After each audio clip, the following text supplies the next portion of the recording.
Ladies and gentlemen, welcome to the Based EDH podcast, your source for no cringe commander. My name is Tyler, and this is my co-host, Dakota Minky. Dakota Minky. He gave you his last name. I'm not going to give you mine because I'm paranoid about people on the internet. Just kidding. My name's Tyler Goodwin. Nice to meet you. Glad to have you along. This podcast has been a long time coming. Like 2 years, long time coming, and we've just been too damn lazy to get a microphone. So I guess technically we're sponsored by our friend Kate, who sold us a microphone. Shout out to Kate and the $40 microphone. Yeah, and our GameStop. $40 GameStop microphone, which is incredibly based. So, Dakota, what I want to talk to you today about is a deck that came to me in a dream. And by came to me in a dream, it was more of like a sleep-deprived stupor of just being at work and wanting to shoot myself in the head. And to cope with that, to cope with not shooting myself because I hate my job, I decided to instead put that mental energy into deck building. And so I got to thinking one day, I was thinking about Silumgar the Drifting Death. And what does he do, Tyler? What does Silumgar the Drifting Death do? Okay, so he's, if you couldn't tell from the video already, because you're probably looking at our stupid Architect page we just built, Silumgar the Drifting Death is a 4 black-blue commander. He is a 3/7 flying hexproof. And he says, whenever a dragon you control attacks, creatures defending player control get -1/-1. Oh, so this is just a basic Dimir Wrong again, you absolute buffoon. Don't you ever freaking interrupt me again. God damn. We have fun here. We like to have fun here. And also we have very little inhibitions. So, Silumgar. I love him because he's a flyer. I love him because he's hexproof. He's got that built-in protection, which is banging because he is kind of one of the more pivotal pieces of our late game. He's not necessarily that important early game. Now, you're looking at this deck, and you might be just glancing over the cards right now, and you think, Tyler, Silumgar doesn't have any other dragons. Oh, but I can assure you he does. So while I was thinking of what am I going to do to make Silumgar work? Because I love dragons. I have just a weakness for them. And if I don't have a thought in my head of what I could build around a legendary dragon, it kind of makes me sad, and I just kind of sit there and think about it.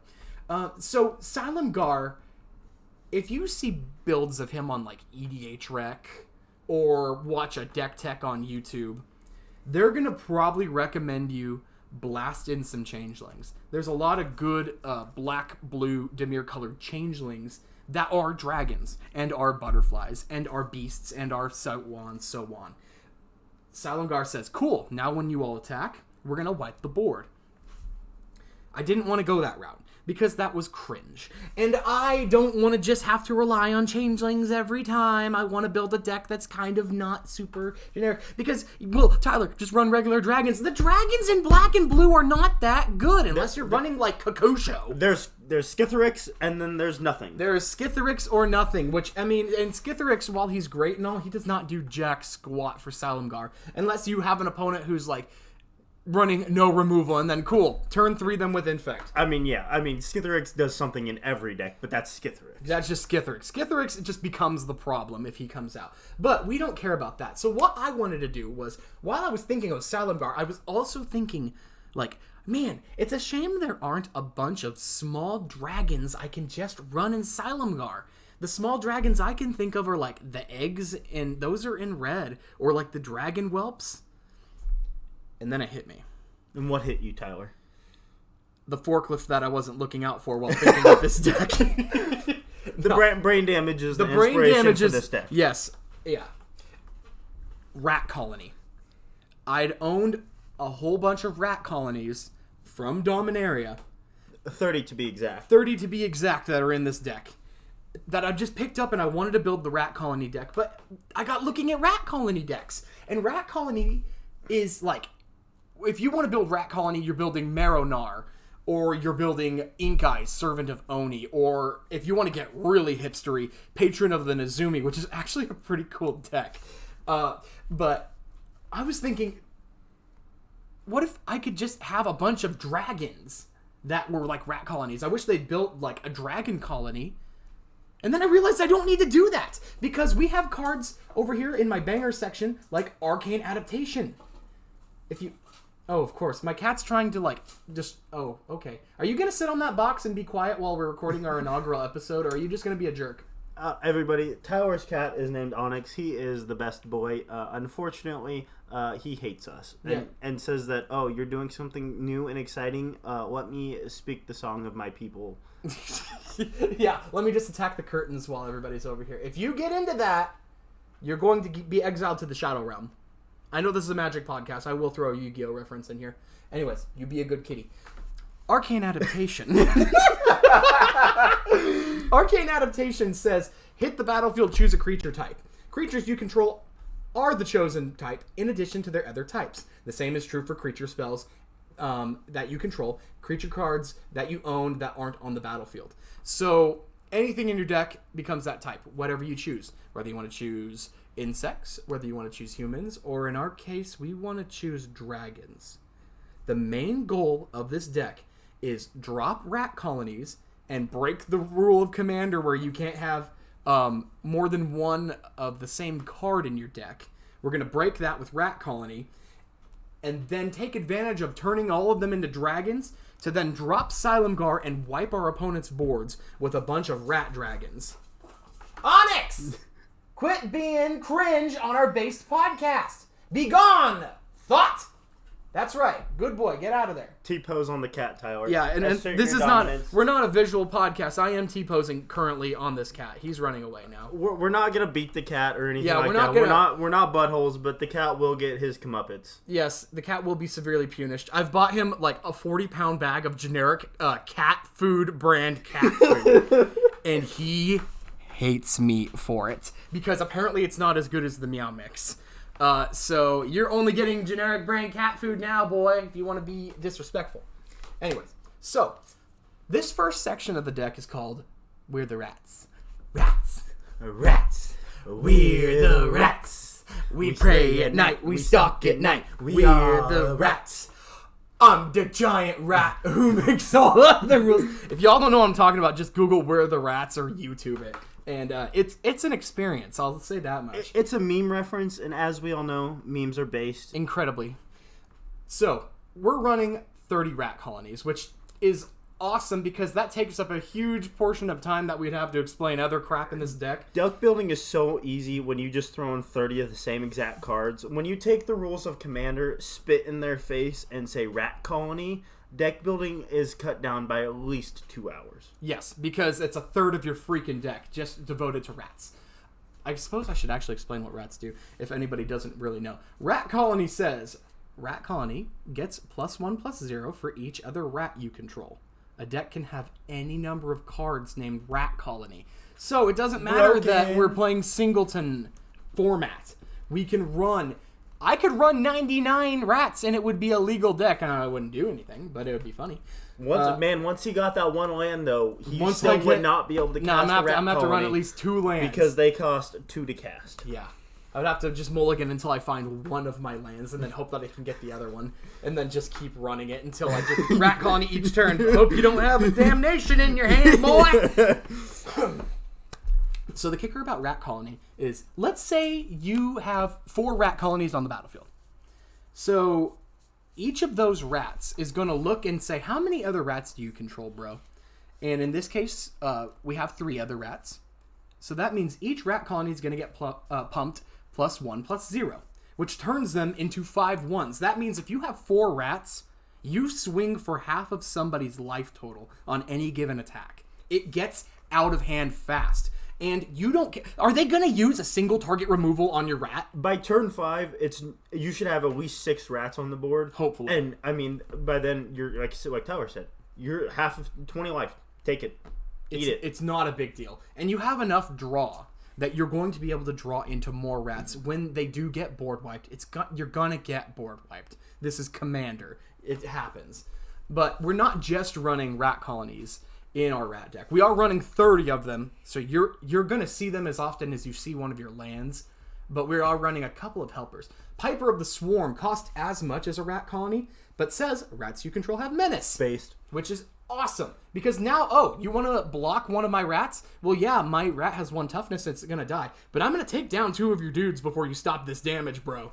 the rats are gonna get out of hand. And if that's not good enough for you, you can pay 2, tap it, and not sacrifice. You can pay 2, tap it, create a 1/1 generic black rat. Your rat colonies do not care what other rats you have. They build off of each other because they are rats, but they are going to look at the 1/1 token and say, yeah, we're going to get pumped up from that too. Now that 1/1's not going to do anything. Keep it in the back for a blocker. I don't care. You're going to make huge rat colonies. Furthermore, we're running Marrow Gnawer, which is one of the original rat colony or relentless rat commanders that you can run. It's a rat rogue. He gives all your rats fear. Fear says that your creatures, if they have fear, cannot be blocked except for by artifact creatures or black creatures, which in this deck means your rat colonies are probably getting through. And even if they aren't getting through, they're going to take stuff down in the process, which we don't care about. Nobody wants to trade their creatures for a rat colony because our deck is built synergistic on a card that doesn't do a whole lot on face value, whereas everybody else runs such value creatures that they don't want to just throw it in front of a stupid rat. For real. And nobody's scared of you. Yeah, when you're running Silumgar, the Drifting Death in your command zone. There are so many more powerful commanders. Give me one CEDH deck that has Silumgar of the Drifting Death as the commander. None. Cringe. And moving on. I almost forgot. Marrow Gnawer actually has a really cool effect of tap, sack a rat, make X 1/1 black rats, where X is the number of rats you control. If you look over in the maybe board, and I actually, in my in-paper version of this deck that I have, I run an intruder alarm because I happen to pull one from mystery boosters and I'm a degenerate. Intruder alarm goes infinite with Marrow Gnawer and a couple of rats. Yes. Because you tap him, make a rat, sack a rat, and then the rat enters, untaps Marrow Gnawer with intruder alarm, and you repeat until your heart's desire is fulfilled. If you have 3 rats, you can go infinite with Marrow Gnawer and intruder alarm. Is it 3 the magic number? Yep, it's 3 because you need Marrow Gnawer, a rat to sacrifice, and then another rat because that gives you 2, and then you're gaining 1 every time. Yep. Awesome. I'm going to skip Marrow Gnawer used to be an expensive card. It was like $40. He was reprinted in Mystery Boosters Shout out to Mystery Boosters. He's back down to 11. He's one of the more expensive cards in the deck, and he's an easy cut if you want to do a more budget if you wanted version. to, cut him and put another rat colony in. Yeah. If you don't want him.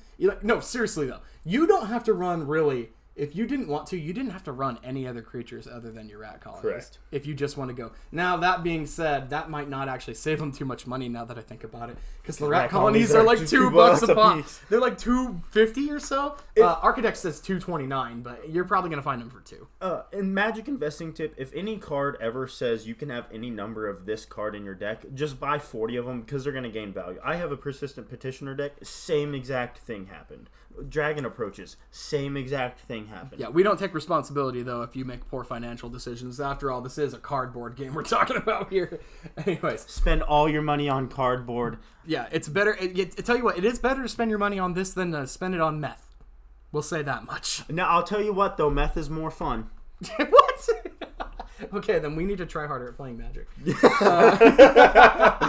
Okay, so if you were to make a bunch of rats with Marrow Gnawer, or you're going to get a couple of rat colonies on the battlefield, I want to talk to you about a sleeper banger that it's starting to gain traction finally. Dakota has ride or die been with this card since day one. Throne of Eldraine. Throne of Eldraine. And that card is in the banger section, Crashing MFing Drawbridge. Dakota, hit me with it.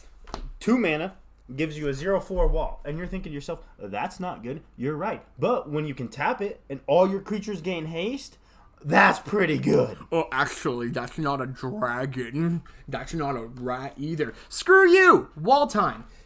It gives you haste, and you're not in red. It is a color break, in my opinion, and it is so criminally underplayed. And the kicker is, if you get lucky, you can rip your Soul Ring turn 1 and then just drop this thing. Yeah. And then you're going to have basically haste for the rest of the game. Now... that means on turn 2, you can drop 2 rats, give them haste. Oh, yeah. And you're attacking for 4 damage already. Yep, that's, yeah. Oh, yeah, and I think that's 6 damage. Yeah, 6 damage. Yeah, 6 damage because you're each pumping each other up 1. Oh, man, such a good card in this deck. Such a good card. Such a good card in any deck that isn't red. I'm going to save the rest of the bangers till later because I'm actually really proud of some of them. I mean, truthfully, I got to keep it real with you. I use EDH Rec. I use Architect. I look at high synergy cards when I'm building decks. As everybody should. EDH Rec is such a good website. Shout out to their podcast. Yeah, shout out to the EDH Rec cast. They're like keeping me sane through the workday. That's all I listen to. Sponsored by EDH Rec cast. We're not freaking sponsored. They're going to sue us. We're not sponsored by them. We're sponsored by Kate and hopefully one day Count Dankula.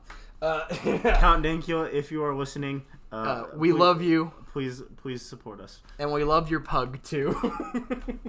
Anyways, back to the podcast. I want to go over my removal package because it's pretty small, Tyler. That's kind of small, don't you think? But here's the thing. We have some pretty banging removal. Crux of Fate turns into a one-sided board wipe if we can manage to Arcane Adaptation and turn our rats into dragons. Dictate of Erebos says, oh, you want to blow up one of my rats? One of my rats is going to die in combat? Thanks, you get to lose your Eldrazi Titan now. You just start exploding with value. And a lot of people don't like Dictate of Erebos. They can get a bit salty with it. So if that's a cut you want to make, slap a Doomblade in there for 20 cents. Yep.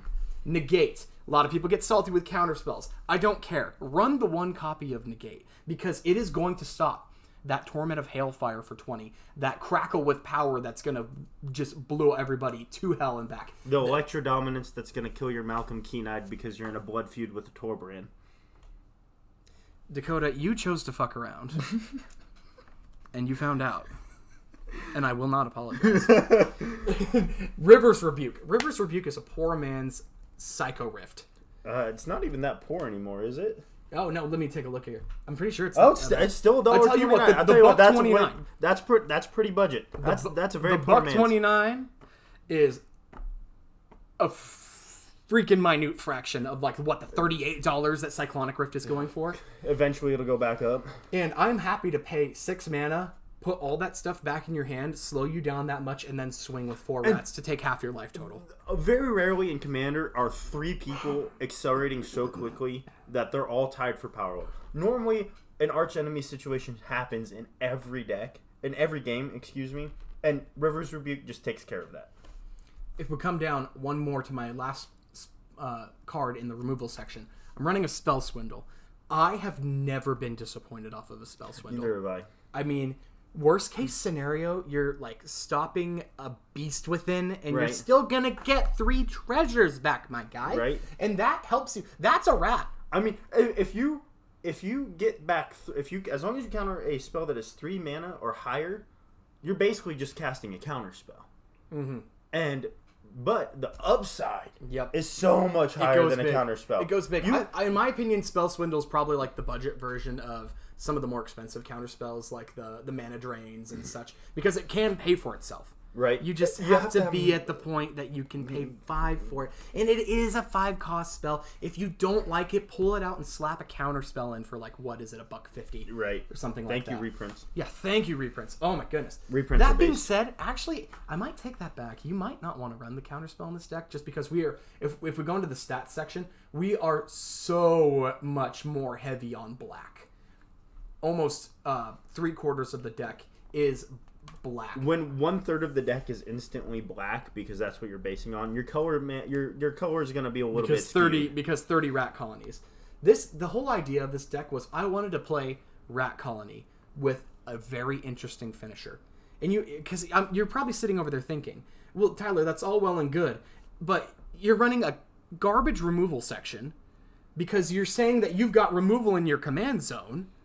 But what if you don't get to your Arcane Adaptation or your Conspiracy or something else that Reflections of Litjara to get you more rats? Or a Maskwood Nexus, which does the Maskwood same thing. Nexus, which Dakota put in the maybe board. It needs to get put in. We just don't have a copy. I don't own a copy of Maskwood Nexus, so it's in the maybe board for right now. If you pulled one from Kaldheim, slap it in. And if you didn't, it's still pretty cheap. My answer to why am I not running enough of that removal is I know that I'm going to be able to get to Silumgar because he's not that expensive and I have enough ramp, I have enough draw that my rats can become enough of the problem that I probably won't have to be removing things. You're probably going to be the one who needs to be removed. Ooh, that sounded ominous. I will remove myself with seppuku. I'm going to move into the draw section. Now, I was toting it earlier, and I'm actually really happy with this draw section. Here's the one thing I'm not happy with in the draw section. Boom. Kindred Discovery. You pay 5, you get an enchantment. It enters the battlefield, choose a creature type. I choose rat. Whenever a rat enters my battlefield or attacks, draw a card. That's a banger. Yes. But $35 price tag is not. You are going to pay the price because it was printed in the Draconic Domination pre-con in 2017. Which is now going for like $130. Which I should have bought as many of as I could have gotten Buy commander decks also. Yeah, buy pre-cons. They don't really lose their value. And you can play with them and then sell the singles out of them that you don't want. Kindred Discovery is such a good draw spell. It might say draw 15 cards over the course of the game. And that's only from entering the battlefield. We're not even talking about, now I'm going to send 4 rats at you. Now I'm going to draw something. Ooh, maybe that's a counter spell that I'm going to use to stop your instant speed route that's coming at my rats that are coming at you. I outsmarted, you're outsmarting. But if you don't want to run Kindred Discovery, worst case scenario, throw in a Blue Sun Zenith, man. Throw in a Blue Sun Zenith or put in a Divination. Divination is an underrated draw spell because it's so cheap and you're going to get 2 things. If you got to go budget, the Divination's not a bad option. Save yourself $35 and take your girlfriend out on a date. We're Magic players. We don't have girlfriends. We have wives. Drawn from Dreams. Drawn from Dreams is arguably... I've heard it explained as a worse version of the Dig Through Time. Here's the kicker. We're not actually running that many grave synergies. We don't have that many ways to put stuff into our graveyard. So Drawn from Dreams... stuff that goes in the graveyard are rats, and we want them back on the battlefield. Yeah, we want them back with the Patriarch's bidding, which only goes for $2.50 right now. Hashtag thanks Modern Horizons 2. Drawn from Dreams. Pay 4. Look at the top 7 cards of your library. Put 2 in your hand, the rest go on the bottom of your library. You want more rats? Pay 4 and go find yourself 2 rats. You want to find something else in there? You get to dig 7 deep into your library, and that's no small task. You're basically getting to draw another hand and take 2 cards out of it. I just mentioned Divination. If you want to pay 1 more blue onto the Divination, then you get to look 7 deep and pick your cards. Great underrated card from M20. I love it. It's in my Dragon deck, which is one of my bangers. It's a very good deck. Now, I'm going to look at Muddle the Mixture. Muddle the Mixture. Tyler, that's a counter spell in your draw section. Well, actually, we're playing Dimir. Let's take advantage of a keyword that came out in Ravnica City of Guilds, Transmute. Transmute says, in this instance of Muddle the Mixture, you pay 1 blue, discard Muddle the Mixture, go find something that costs what Muddle the Mixture costs. Now, that's not the blue, the 1 blue. That is the blue in its casting cost. That means go find something that costs 2. What are some things that we have that cost 2 in this library? We just mentioned Crashing Drawbridge. If you need the Hasty Haste, you can discard your Muddle the Mixture, go get Crashing Drawbridge. And you can actually go get Tetsuko Umezawa, but that's probably my favorite card in this deck, and so I'm going to talk about her last because I'm so excited about her. Let's keep on moving on. Or, worst case scenario, it's a removal for an instant. Or you know what? You're suffering a mana. Go find your Dimir Signet. Yeah, go find your Dimir Signet or your Talisman of Dominance. Knight's Whisper. This could be a card I can see you cutting. It's $7 for an uncommon from... What is that? Is that Darksteel? Or Darksteel? I don't know what it's from. One of the sets that broke Magic originally. Yeah. It's been reprinted, but it's still a $7 uncommon, and it's very good because you pay 1 and a black, draw 2 cards, and lose 2 life. I love paying life to draw cards because usually you get it at a good rate, and I've got 40 life. I don't mind dipping into the funds a little bit. I mean, you're paying 1 life and 1 mana for 1 card. That is a solid rate. I will pay 1 life and 1 mana for 1 card every day. Every day. But if you don't want to pay the $7, then cut it. Put in a Succumb to Temptation. Put in a Painful Truths. Put in a Skeletal Scrying. Actually, no, don't put in Skeletal Scrying because we're not running that much graveyard stuff. But definitely put in a Read the Bones instead. Notion Rain is very similar to these cards where we're paying life and drawing cards. But Notion Rain says, Because you decided to pay back black and blue instead of just one color for this spell, then you get to surveil 2 before you draw 2 cards. Surveil says, look at the top 2 cards of your, or you surveil however many the number is, of course, and then you get to throw any of those back on top of your library or into your graveyard. It's scrying, but graveyard instead of bottom. I would argue it's better scrying, but it's still... It probably is better scrying. I want to talk about an underrated draw spell.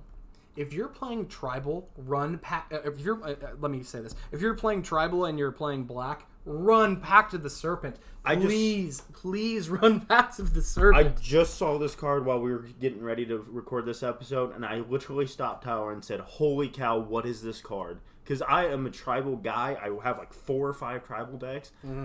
Half of them run black. Holy cow, this is such a good card. This goes in your petitioners. Yeah. This goes in your petitioners because that says, well, I guess I should read it. Choose a creature type. I choose rat. Target player draws X cards and loses X life, where X is the number of creatures they control with the chosen type. If I have 5 rats, I just paid 3, draw 5, lose 5. Not a big deal to lose the life. Just, let me tell you something. A lot of people, when it's their first time playing, they're so scared to lose life. I had a person use a Sign in Blood on me because they were scared of losing the life when they were at 40. And I had to explain to them, it's so much more value to just lose the life yourself and then draw those cards. Life is a resource so much so that even in a format where you only have 20, they purposely kill themselves down to like 3 life so they can cast a Death Shadow. Yep. And Jund Death Shadow, Grixis Death Shadow has been archetyped in Modern for how long? I don't even know. I'm not a Modern player, and even I've heard of it. But yeah, don't be scared of losing a little bit of life for your Pact of the Serpent. And you know what? I mean, there's some secret tech with Pact of the Serpent. If somebody's running, like, let's say they're running elves and they have 30 elves on the battlefield, you choose elf. They draw 30 cards, lose 30 life. That should probably kill them, especially when you consider how aggressive we're getting with our rat colonies. Great card. It came in the Precon Lathril Blade of the Elves deck out of Keldheim, and it's $1 right now. Pick up a couple copies. Perplex is another transmute card that's also a counterspell. It's a counterspell unless they discard their hand. Great counterspell. They're probably not going to discard their hand, and if they do, cool. Now they're top drawing. Or you can transmute it and go find your Arcane Adaptation. Arcane Adaptation, which lets you synergize with Silumgar. And tutors can sometimes be frowned upon in Commander because it kind of goes against the spirit of the game. Because we're playing Singleton because we want a lot of variance, but this isn't a $40 demonic tutor. This isn't a $40 demonic This isn't a $320 Imperial Seal. Yeah, whatever. I don't even know how much Imperial Seal is going for anymore. But nobody's going to get mad at you for using your Perplex to go find your Arcane Adaptation in your Jank Silumgar to the Drifting Rats deck, baby. And if they do, tell them to kindly step off their horse and eat a bag of dicks. Yeah, an entire bag, not even small ones. Tyler, why are you running a $40 Ristic Study in your Silumgar the Drifting Depths? Because at the exact same time I wanted to build this deck, I happened to buy a couple of boxes of Mystery Boosters and I pulled one. Mystery Boosters is such a good product. Half this deck came from Mystery Boosters. Yeah, half of this deck really did come from Mystery. Like, I'm looking at the paper on the table, and this Dictate of Erebos came from Mystery Boosters. My Ristic Study came from Mystery Boosters. Marrow-Gnawer came from... No, I wouldn't have had a Marrow-Gnawer in this deck if I didn't pull it from the Mystery Boosters, because I just didn't care enough. And then I realized after getting one in my hands, it was like, oh, this guy is a banger. Don't spend $8 or $12 or $40 freaking dollars on a pack of Modern Horizons 2. Spend $7 on a pack of Mystery Boosters. You're going to get cards throughout the history of Magic and probably just as valuable. And deadass, if you can get a couple of packs and draft it with your buddies, it's a great Chaos draft experience. For real. I know the professor from Tolarian Community College. Everybody knows who the professor is. Everybody knows the professor. Many Magic the Gathering players ask the question, why does my wife not love me anymore? The answer is because I spend too much money on cardboard. This video has been brought to you by a sponsorship from Raycon. Raid Shadow. Based EDH is sponsored by Raycon. We are not sponsored by Raycon. We don't have a sponsorship. If you speak it, you will it. No, okay. There is a big titty goth girlfriend in my house right now. Nobody tell my wife I said will be that. right back. This podcast will resume after I go find her. Ah! Yeah! Oh, shoot. No, but for real, Ristic Study's $40, and it's insane. It's that much. It's an uncommon. It's an uncommon that draws you to hell and back. If you can't afford it, pull it out. Put in the divination. Put in the dig through time. Here's the Put thing. in something that costs $1. It's also very psychological because they're going to see you play 5 rats and then they're going to see you draw a Ristic Study and they're going to have such mental whiplash from the power variance in this deck that it's going to completely throw them off and then you're going to win by default. Oh, I want to talk about a little bit of like tech with the Ristic Study. So with the Ristic Study, there's a big meme of like, there's the SpongeBob chicken meme of, are you going to pay to 1?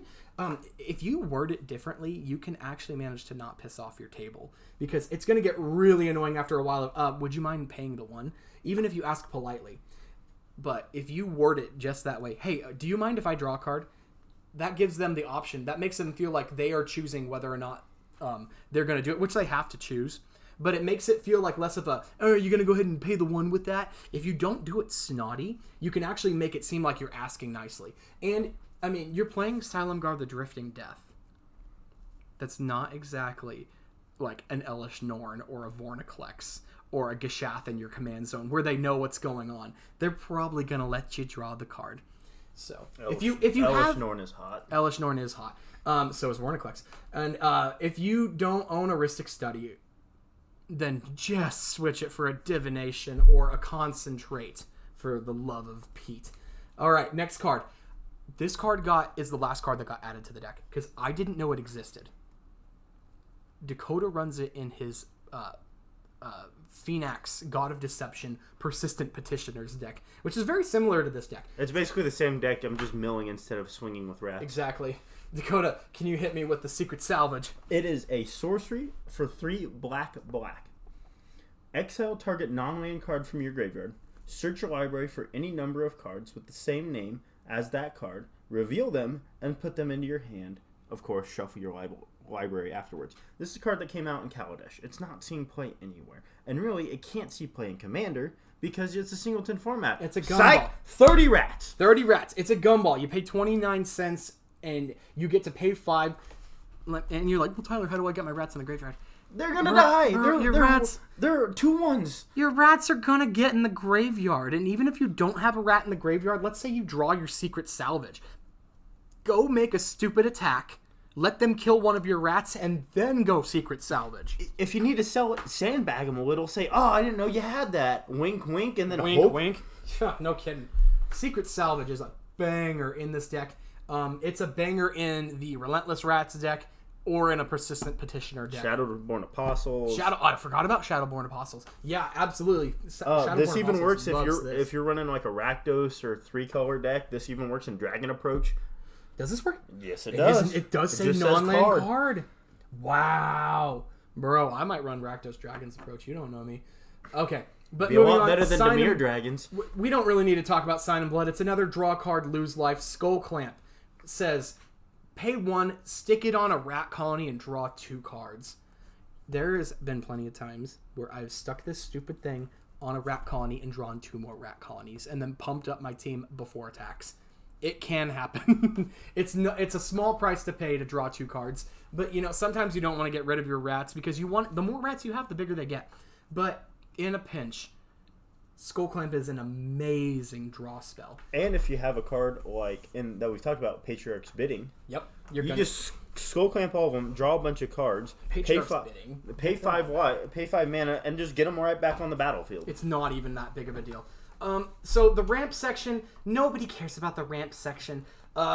Bantu's Monument's about the only good, interesting card. Yeah, do what you have. If you have a Darksteel Ingot, use your Darksteel Ingot. Yeah, it's fine. It's a fine ramp spell. It's the same thing with the mana base. You can put as much money into it as you want, but just know that as long as you got ramp, this deck is not a turn 3 kill. Just get some ramp in there, you'll be fine. Yeah, in the initial draft of this deck, it was almost entirely 3 mana artifact ramp. I really don't like to run 3 mana artifact ramp. I like to be ramping on turn 2 ideally, because I'm not really doing that much on turn 2.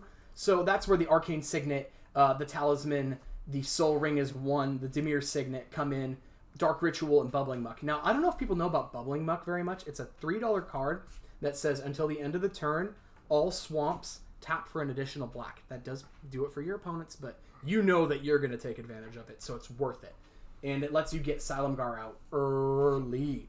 Bontu's Monument, like Dakota mentioned, your black spells, or your black creature spells, cost 1 less to cast. When you cast a creature spell, doesn't matter what color the spell is, put Bontu's Monument into a deck, any color deck that you're running. If you're running a lot of creature spells that you're going to be casting, put the Bontu's Monument in, because it is going to pay dividends. It's going to ping the board and give you life. I mean, think about when you're attacking a lot, you're going to end up just naturally receiving damage because you're dealing damage to people, so they're going to want to deal damage to you. Mm-hmm. And you're going to leave yourself open. This gives you a little bit of life gain to kind of offset that. Yep. And you know what the best part about Bontu's Monument is? Maybe I should highlight it. He says black creature spells cost 1 less to cast. Our rat colonies cost 2. This says your rat colonies cost 1 black.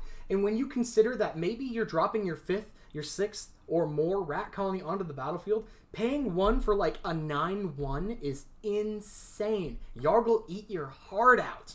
Oh my goodness. But yeah, run the artifact ramp that you're comfy with us. Yo, I didn't realize Bontu's Monument is $6 right now. Holy cow! I didn't either. Dude, cut it. Dark Steel Ingot. Cut it. Dark Steel Ingot. If you want to do the Commander's Quarters deck and keep this underneath $25, yeah, go ahead and do that. Yeah, it's if you got hard. A little bit, we aren't rich players. We're not rich players. The thing costs $260. What are you talking? Oh, we got to cut that Ristic Study, my guy. Yeah. We're not going to go out there and spend a bunch of money. A lot of times we build our deck slowly, or we have a bunch of these cards. Do the budget that you have. We're not going to focus on it too much because, I mean, then we're telling people who have money to spend all of their money. Or we're telling people who don't have money to spend to not spend their money. Do what's best for you. Yeah, you can make the deck. Your deck is going to get most. You want to make your deck expensive, put every fetch land in there. Yep. You want to make it cheap, run basics. It's as simple as that. Yeah, for real. And you know, the thing about Magic is, even if you don't spend the buku bucks to thoroughly optimize your deck, you can still compete. Now, maybe you're not going to compete at a CEDH table. I'm here to tell those you, people are losers anyways. Silumgar the Drifting. A lot of them are really nice. Yeah, but they're trying to win a game on turn 2. It takes more time to shuffle up. Yeah, but they know what they're getting into. Fair. Dude, all I'm saying is I heard a deck tech the other day on CMD Tower, I believe. Shout out to Command Tower, sponsored by them. We're not sponsored by them. It's CMD Tower, too. But they had a guy on who was a fairly well-known CEDH player, I guess, and he built this awesome Corval Treasure Storm deck where all you were doing is looping Dockside Extortionists, sacking treasures, drawing cards. Oh, it looked fun. But it also probably costs like $1,000. And I'm not about that life, man. I gotta buy food. Land section. Dakota, do you want to hit him with your land section speech? Yeah, you don't need more than 35 lands. No, don't listen to that. Ideally, I like to run about 36 lands in a deck. That is liberal propaganda. Regardless of where your curve is, about 36 lands is where you should run on.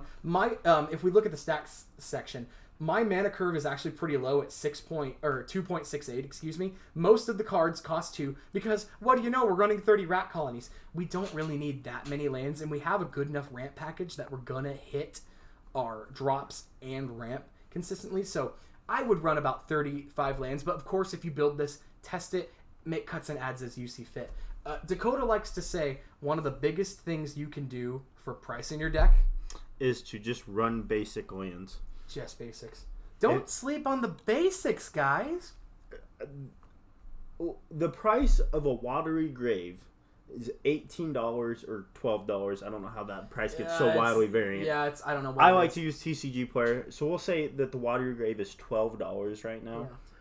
For $12, you could buy 6 rats, and that doesn't sound like a whole lot until you realize that's what, a tenth of the deck right there? For $12, you're going to Taco Bell and you're not leaving hungry. Right? Yeah. Not only that, your buddy ain't leaving hungry either. A shout out to Taco Bell. It's sponsored by Taco Bell. We're not sponsored by Taco Bell!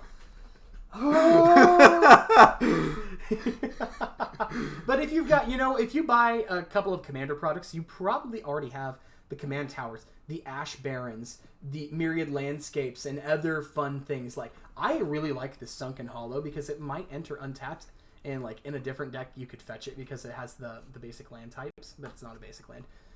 You're gonna find cheap ways.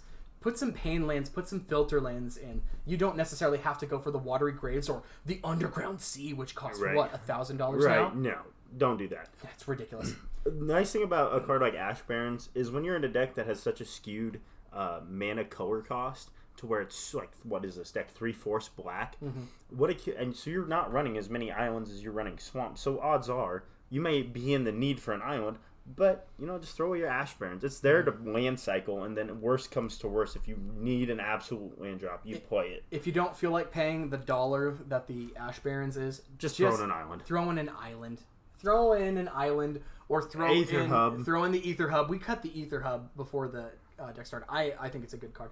Okay, but anyways, lands are boring. Nobody cares. I want to move on to the cream of the crop of the Silumgar and his Drifting Rats deck. This is what it's all about, baby. This is what it's all about. Woo! Dude, I almost sound like that gnome. Woo! Yo, Arcane Adaptation, we already touched on it. We're not sponsored by gnomes.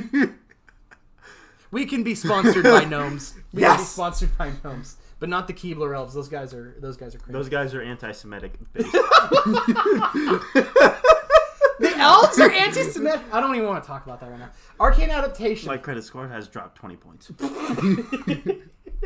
Arcane Adaptation lets us turn all of our little rats into little rat dragons, which are very cute if you think about it. It's the kicker of this deck, and it's not that expensive. Came out of Ixalan. There's not a whole lot of effects that do that, but those are the effects that you need. And that's why we have 11 draw spells. Throw in your Demonic Tutor if you got one. Throw in your Diabolic Tutor for 50 cents. Right. 50 cents. It's not even that. It's not even. Grim Tutor just got reprinted. It's like $7. Is Grim Tutor unironically $7? I think it's pretty cheap. It's gone down. Maybe it's still at like 20 the last time I checked. Still, for $7, I would rather pay one more in Diabolic Tutor. That's fair. We don't need to be that fast, but go find these cards. They're the things that make the deck work. I've played this deck plenty of times. This is actually a deck that's in my play group that I play on the regular. I didn't just make the list on Architect. And I find my Arcane Adaptation. I find my Conspiracy, which is just kind of a worse version of the Arcane Adaptation in this deck. Cost 2 more, and it does the same thing. And that sucks. But you know what? You turn 5 your Conspiracy, worst case scenario. You turn 6 your Silumgar, and you're swinging and board wiping. And Maskwood Nexus meets him right in the middle at 4 mana. Yeah, does the same thing. Maskwood Nexus is a little bit better because it can produce rats for you. Yeah, it can produce fake rat bears, which is incredibly based. We already talked about Patriarch bidding. It says go find your rats out of your graveyard. Give them haste with Crashing Drawbridge. Reflections of Lit Jara is if you bought sealed product from Kaldheim, then you got like the promo artwork. If you bought a fat pack, I refuse to call them bundles. We're boomers. If you get a fat pack, that's the promo that it came with since they've started doing that. Great addition by Wizards. So when it enters, you pay 5, choose a creature type. I'm going to choose rat. Whenever I cast a rat, copy that spell. That is huge. Pay 2 for a rat colony and get 2. You just paid 2 mana to get 2 bodies that now swing for 3. Ones, yep. You paid 2 for 6 damage of potential damage on the board. Reflections of Lit Jara. If it weren't for this next card, that would be what Mitch from the Commander's Quarters would call the Golden Pig. That he would be the Golden Pig. The actual best card in this deck is Tetsuko Umezawa Fugitive. And Tetsuko... She is the Chad of this deck. She is the Giga Chad. She is the Lieutenant. She's actually probably the one of the real commanders of this deck. She's the Marrow Gnawer and the Piper of Swarm on crack. Yeah, she actually unironically does cocaine. And her ancestors are not happy about it. She is a 1/3 human rogue. Creatures you control with power or toughness 1 or less can't be blocked. Tetsuko is the reason I am running Rat Colony and not Relentless Rats. And for those of you at home that don't know what a Relentless Rat is, it is a rat colony that costs 1 more black, and I believe it's a 2/2. And it says for other rats you have, it gets +1/+1, not just +1/+0. But this turns our disadvantage of not pumping our toughness into an advantage with Tetsuko. The first time Tower got this card out on me, I was like, oh, why does that card? It only affects power. And then I swung for 20 unblockable. It is toughness 2. Reading the card explains the card. It's such a banger. And you're going to go find it with your Muddle the Mixture. You're going to go find it with, in our maybe board, the Shred Memory. It's another transmute card. It's just, it's really good in this deck to go find a Signet or to go find Tetsuko. I just didn't, I needed to make cuts, and I didn't like that. It's going to remove up to 4 target cards in a single graveyard for game. It has value, but the value is very limited. Yeah, it'd have to be playing against a graveyard deck, and then you'd have to be going to exile it at instant. If you're playing the budget version of this deck, this is a 69-cent card, Muddle the Mixture, 6.5. So take that for what it will. So that's the deck as it sets right now. That is Silumgar and his drifting rats. Dakota, ask me why the rats are drifting. Why are they drifting? Because I'm turning motherfuckers sideways. These rats are going to be sideways so often. And if you're not playing Eurobeat while playing this deck, then you're doing it wrong. Oh my goodness. I'm just so happy I finally got to run. If we didn't want to get copyrighted, we would insert the song from Tokyo Drift. Yeah, I want you to just kind of imagine it in your head. Or better yet, go into YouTube and type in Gangplank Galleon Eurobeat with King K. Rool standing on the front. That's kind of the energy I'm feeling while playing this deck. So, that's the deck as it stands. We have our maybe board. We touched on the maybe board a little bit, but I just want to go through a couple more things. And if you had like cuts and adds you wanted to make, or you wanted to personalize this deck to you, then we would like to suggest a couple of these cards on the side. Biden of Thassa, you're going to be swinging with your rats. If you want extra card draw, this is a cheap way to get it recurable, and it gives you the value of making your creatures your opponent's control attack. If you're in the middle of a game, they got a bunch of stuff that can block your stuff. Just make them attack, take your damage, and then go finish them off. Not walls, though. Not walls. No, I don't know where you got with that. I am certifiably retarded. Not unless you're playing Arcades. If they're playing Arcades, yeah, make their walls attack you. Biden of Thassa, great card. I just cut this card from the deck, Chittering Witch. Now, I really like Chittering Witch, but the fact of the matter is not everybody's getting to play Commander with a group of 4 or more people. And if you're only playing against like one other person, Chittering Witch does not pay off. Because when it enters the battlefield, it makes you a bunch of 1/1 black rats equal to the number of opponents you have. So, in a regular game of Commander, yeah, it's going to make you 3 rats, which is a pump spell as far as you're concerned. Because now each of your rat colonies goes from being... If you have 1 rat colony and you drop a Chittering Witch the next turn, then that rat colony goes from being a 2/1 to being a 5/2, which is big. Also, 5/1. Chittering Witch is a 5... Oh, yeah, 5/1, my bad. Chittering Witch says pay 2, sack a creature, target creature gets -2. So it's repeatable removal, which is pretty awesome. If you just need to get that little bit through. It blows up a Hate Bear. It blows up the Hushwing Griff if you need to get it out of your way. I think it's a pretty good card, but it just... If it was lower CMC to where you could get it out before... I mean, at 5 CMC, or 4 CMC, excuse me, at that point, let's say you get it turn 5, turn 6, a player could have easily died. And then you're even getting 1 less rat. For sure. Also... I put this in the maybe board because I didn't want to suggest this to everybody. In my personal Silumgar and the Drifting Rats deck, I am running the Intruder Alarm in my deck. Just for the Marrow-Gnawer, as we touched on earlier. I actually, hold on, I didn't run it just for Marrow-Gnawer. Oh, really? So, extra deck tech. Extra deck tech. So, I pulled an Intruder Alarm from the Mystery Boosters. Shout out to Mystery Boosters. And I was like, I'm going to be dropping a lot of creatures. I'm going to be dropping a lot of creatures, hopefully. And so, how cool would it be to, okay, I'm going to hold a rat back in my hand, swing out with my 3 rats, then I'm going to drop a rat, and my rat's all on tap. That's Pseudo-Vigilance, baby. Pseudo-Vigilance in Dimir colors, which is kind of difficult not in white. to make. Yeah, which you're not in white, so that's kind of cool to get to do that. And then one day, I realized I had Intruder Alarm, and I dropped Marrow-Gnawer, and I made a rat. And then I realized I make another rat. And then I realized, I just make infinite rats. If you want to pay $9, then you can run the Marrow-Gnawer Intruder Alarm combo and just make infinite rats. Tower wanted Vigilance, but he found gold. Yeah, I came looking for copper and I found gold. It was awesome. Maskwood Nexus, we already touched on this. We won't waste your time too much. But this says all your creatures are changelings, and it can make you more quote-unquote rats, which can help you pump your rat colony and board wipe with Silumgar when you get the chance. Shred Memory, already talked about it. Thrumming Stone is $60. If price is no option, any deck that has multiple copies of the same card, Thrumming Stone. And you know what? Definitely wait a while, because as we're recording this, Modern Horizons 2 just came out, which means that Strixhaven wasn't far behind, so we're still feeling the repercussions of the Dragon's approach being built, and I'm partly to blame because I built the deck too. We'll probably put that Jorian deck the up. Ruin Diver. Dude, I finally got a deck I built Jorian Ruin Diver 3 times, and this is finally the deck I think is going to stick. But for real, and how many Thrumming dragons do Stone, you pay 5 and you get an effect called Ripple. Nobody knows what that does. Fortunately, we have the reminder text. I'll read it off for you.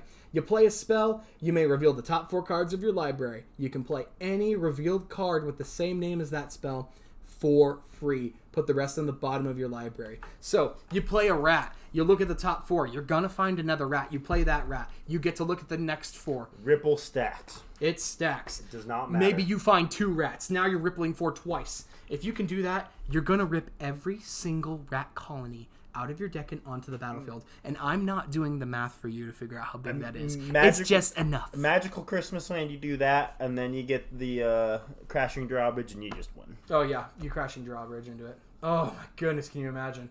That'd be so disgusting.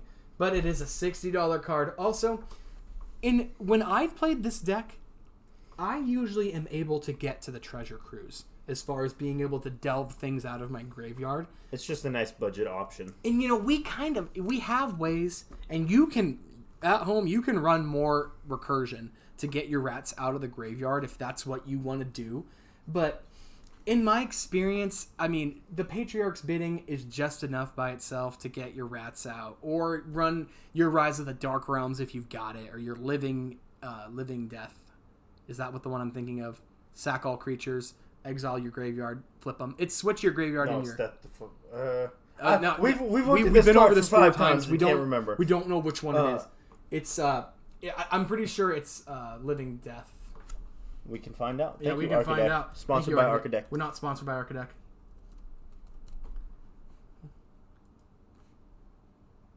It is Living Death. Yep, Living Death. Tower is smarter than I am. It says is not $90. It's not $90. It's actually only $7.50, unless you want this cool artwork. Why is that $90? Even that one's not $90. I think it's reading off this one, which it probably is because it's a judge. Oh yeah, here you go. Find this one right here. That's a $7.50 Living Death. Pay 5, flip your graveyard and your battlefield. So if you get board wiped, cool. Now everybody's gonna take a board wipe, and I'm gonna pull my rats back to the battlefield. I mean, that's when you just slap Silumgar in the graveyard instead of the command zone, and you just bring him back too.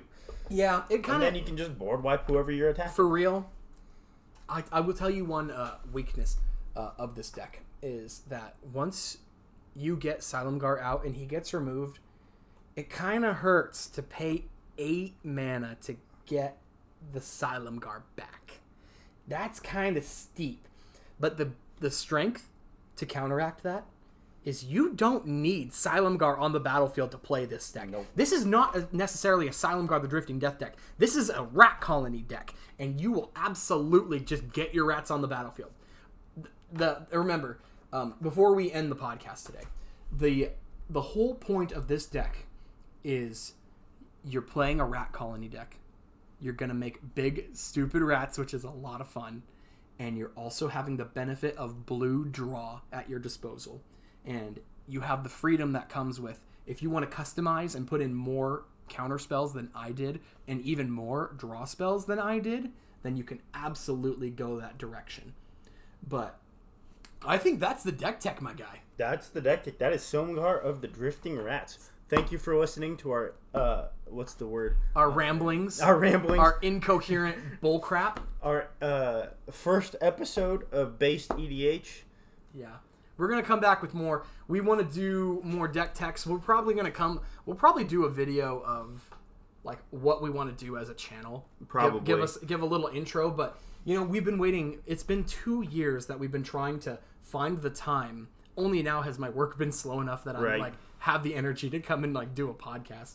And you know what it's like if you become a 30-year-old white man and you don't already have a podcast, you are given one by the government. So we just wanted to go ahead and get ahead of the curve because we're not 30 yet, but we wanted to make a really cool little podcast. We hope you enjoyed. So like and subscribe. Yeah, like and subscribe, all that stuff. We don't have a Patreon because we're not cringe. We're not gonna sell out and like have 5 minutes of like and subscribe, follow our Patreon every time. My goal is to make you not have to skip through the first 3 minutes of our content. Any of this stuff is gonna happen at the end of the episode, along with all of our sponsors, which is currently none. Please except for sponsor Kate. us. Thanks, Kate. Thanks for selling us a microphone. Kate is the sponsor. She has red hair. Yes, she does. Anyways, I think that's the show. We will see you next time. Bye. Baba booey. Baba booey. Ha ha.